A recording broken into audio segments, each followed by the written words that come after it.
Introduction. Arun, do not put that nail in the plug. You will get an electric shock. Why, teacher? It is a rusted nail and of no use to us. Though the nail is rusted, it is a metal, that is, a good conductor of electricity. If you put that in the plug, it will give you a shock. Oh, you saved me! Children, in this lesson we will learn about metals and non-metals, the chemical and physical properties of metals, the extracting of metals, and the corrosion of metals. Objectives. At the end of this lesson, you'll be able to describe the physical and chemical properties of metals and non-metals, identify how metals and non-metals react, explain the occurrence of metals, describe corrosion. Physical properties. Metals. You come across a lot of metals and non-metals in your day-to-day life. For example, the hammer that you use to fix nails is a metal. The nail made of iron is also a metal. Let us look at the physical properties of metals. The physical properties of metals are: physical state. Metals are solid at room temperature. For example, iron, aluminium. Only mercury is liquid metal. Good conductors of heat and electricity. Metals are good conductors of electricity as they have free electrons. For example, silver and copper are the best conductors of heat and electricity, whereas lead is the poorest conductor of heat. Malleable. Metals can withstand hammering and be made into thin sheets known as foils. For example, iron is heated and then hammered into different forms, foils, shapes, etc. Ductile. Metals can be drawn into wires. For example, 100 gm of silver can be drawn into a thin wire of about 200 meters long. Luster. Metals reflect light from their shiny surface. They can also be polished. For example, gold, silver, and copper are metals with a shiny surface and can be polished. Physical properties. Non-metals. Let us now look at the physical properties of non-metals. Physical state. Non-metals exist in as solid, liquid, or gaseous in state at room temperature. Gas, oxygen, chlorine, fluorine. Liquid, bromine, and solid, carbon. Non-malleable and non-ductile. Non-metals are brittle and cannot be rolled into wires or beaten into sheets. Poor conductors of heat and electricity. Non-metals are poor conductors of heat and electricity. Graphite, carbon, is an exception as it is a good conductor of electricity and is used in making electrodes. Luster. Non-metals have no metallic luster and do not reflect light.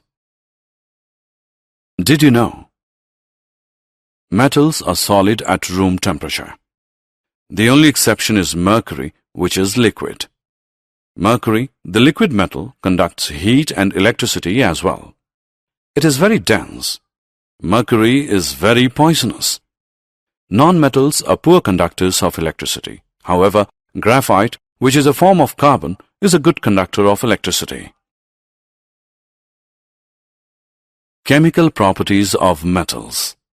Let us look at some chemical properties of metals. These properties include reactions of metals with other elements, that is, air, water, acids, and other metal salts. With air. When metals come in contact with air, they form metals oxides.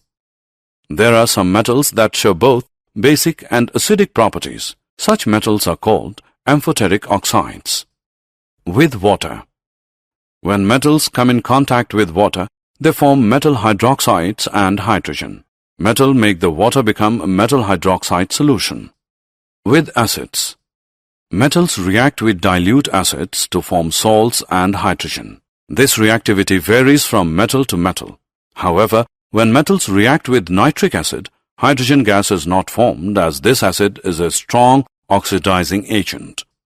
With solutions of other metal salts. A more reactive metal displaces a less reactive metal from its salt solution. To put in simple words, If metal A displaces metal B from its solution, metal A is more reactive than B. However, not all metals are reactive. In this reaction, the copper contained in the copper sulfate is replaced by zinc.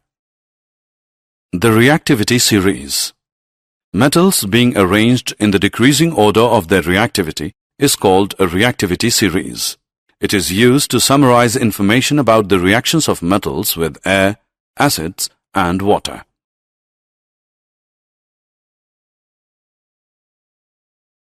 How do metals and nonmetals react?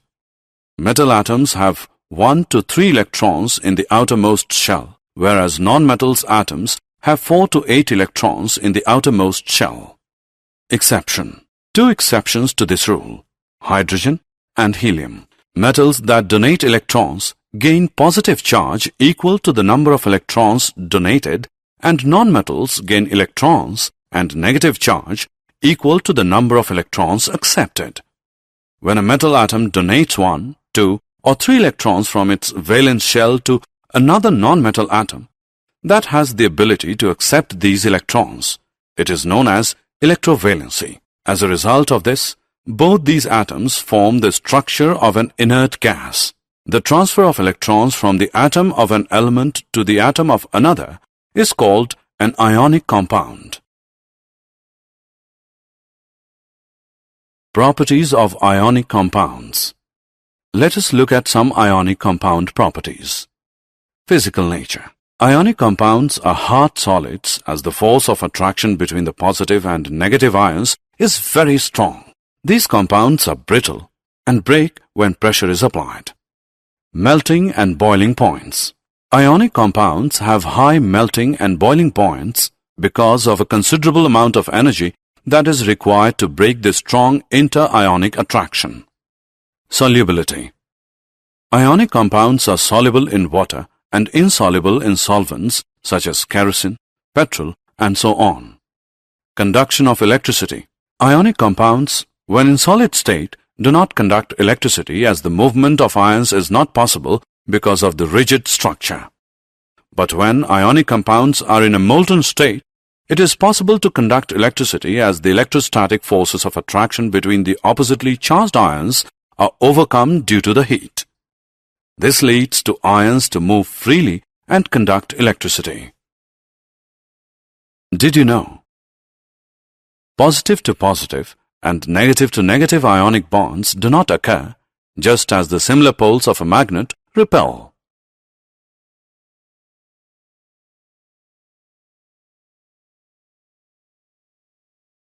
Occurrence of metals.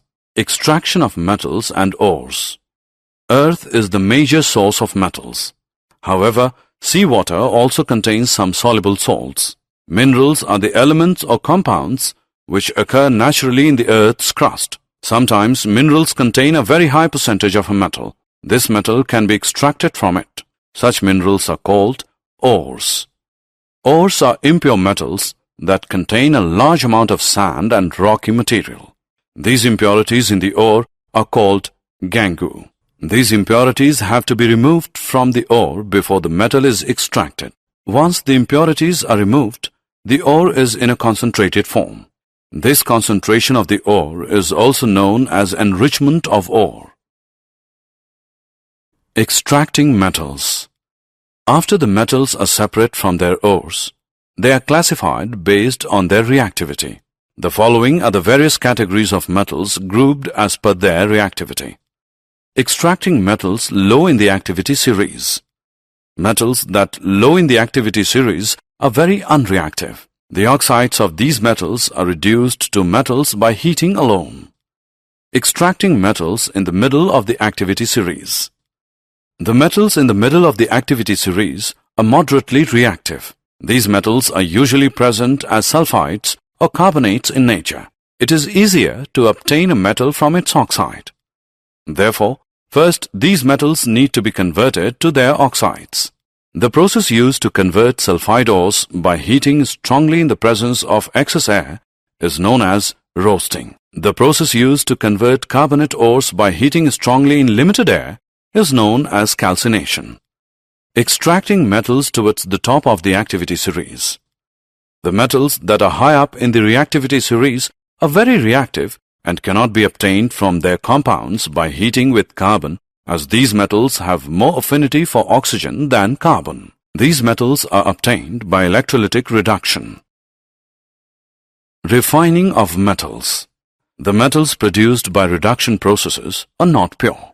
They still contain impurities, which must be removed to obtain pure metals. The most widely used method for refining impure metals is electrolytic refining. Many metals are refined electrolytically.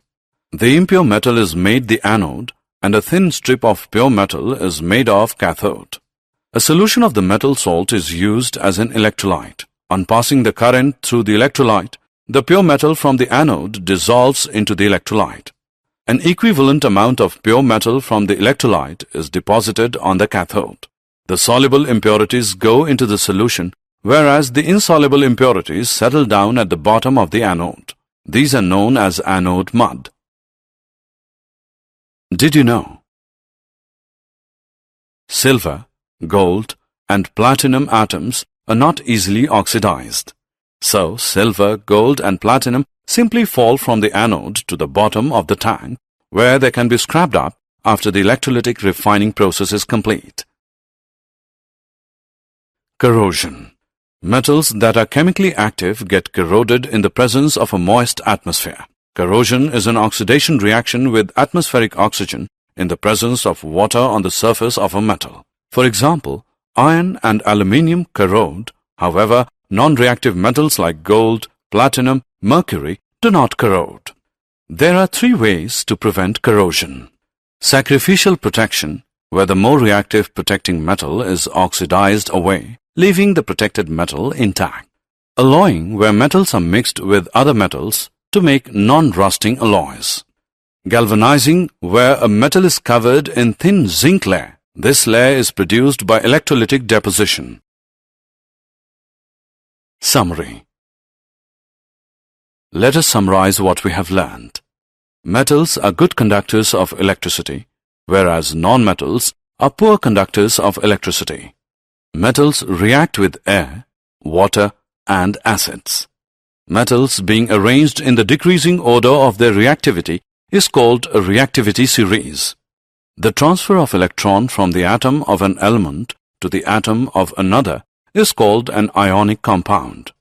Metals are extracted from ores. The most widely used method for refining impure metals is called electrolytic refining.